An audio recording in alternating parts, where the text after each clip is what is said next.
دیے تو عورتیں بڑے مزے میں کہتی ہے، سیدھی آنکھ پھڑک رہی ہے خوشی ملے گی، الٹی آنکھ پھڑک رہی ہے غمی ملے گی، یہ میرا جسم کا یہ فلاں حصہ ہل رہا ہے تو ایسا ہوگا ویسا ہوگا۔ اٹکل بچو پن سے ٹامک ٹویا نہ کرو، اتنا یاد رکھیں ہر گناہ سے بچیں۔ بڑے بزرگوں نے کسی بڑے بزرگوں نے کہا تھا کہ چھوٹے گناہ کو چھوٹا سمجھ کے مت کرنا، اس لیے کہ بڑے پتھروں سے بڑے پہاڑوں سے ٹھوکر نہیں لگتی، چھوٹے چھوٹے پتھروں سے ہی ٹھوکر لگا کر۔ اور چھوٹی نیکی کو چھوٹی سمجھ کر مت چھوڑ دینا، کیونکہ قطرے قطرے سے دریا بنتا ہے۔ اور کوئی نیکی چھوٹی نہیں ہے، بس یار کو پسند آنا چاہیے۔ اگر کتے کو پانی پلانا بھی پسند آ گیا تو وہ عمل بھی جنت میں لے جاتا ہے۔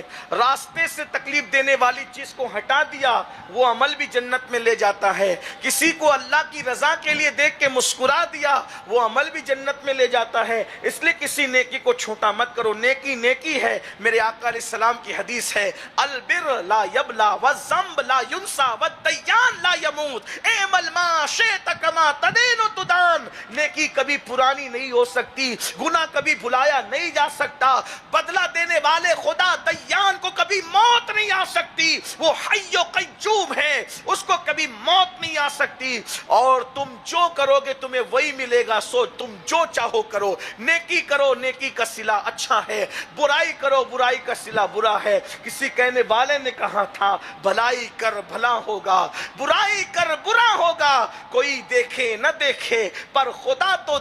گناہ کرو گے اس کی سزا، بلکہ صوفیہ تو یہاں تک فرماتے ہیں، چراغ بھی بجھتا ہے تو گناہ کی وجہ سے، کانٹا بھی چبھتا ہے تو گناہ کی وجہ سے، آنکھ پھڑکتی ہے تو عورتیں بڑے مزے میں کہتی ہے، سیدھی آنکھ پھڑک رہی ہے خوشی ملے گی، الٹی آنکھ پھڑک رہی ہے غمی ملے گی، یہ میرا جسم کا یہ فلاں حصہ ہل رہا ہے تو ایسا ہوگا ویسا ہوگا۔ اٹکل بچو پن سے ٹامک ٹویا نہ کرو۔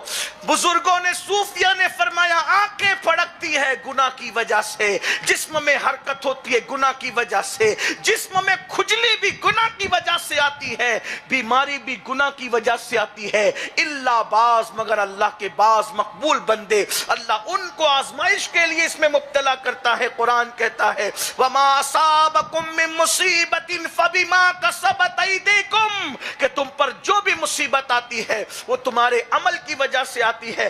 داتا صاحب رحمت اللہ علیہ تو یہاں تک فرماتے کہ میرے مرشد نے مجھ سے کہا، بیٹا گناہ کرنا چھوڑ دے، تیرے کپڑے بھی میلے نہیں ہوا کریں گے۔ یعنی کپڑے بھی اگر میلے ہوتے ہیں تو کہیں نہ کہیں ہمارے گناہ کا دخل ہے۔ میری بہنوں ذرا سوچو تو صحیح، اور دیکھ لو اللہ والوں کو، ایک ایک لباس پہ برسوں گزار دیے لیکن ان کے کپڑوں سے بدبو نہیں آئی۔ وجہ کیا ہے؟ کیونکہ ان کے مشام جاں معطر تھے نیکیوں سے، ان کے دل معطر تھے عشق رسول کی خوشبو سے۔ یاد رکھو، ہم تو بہت گندگی میں ہیں، ہم صوفیہ تک کیا پہنچیں گے؟ ابھی تو ہم ظاہری پر عمل نہیں کر پا رہے ہیں۔ اللہ ہمارے حال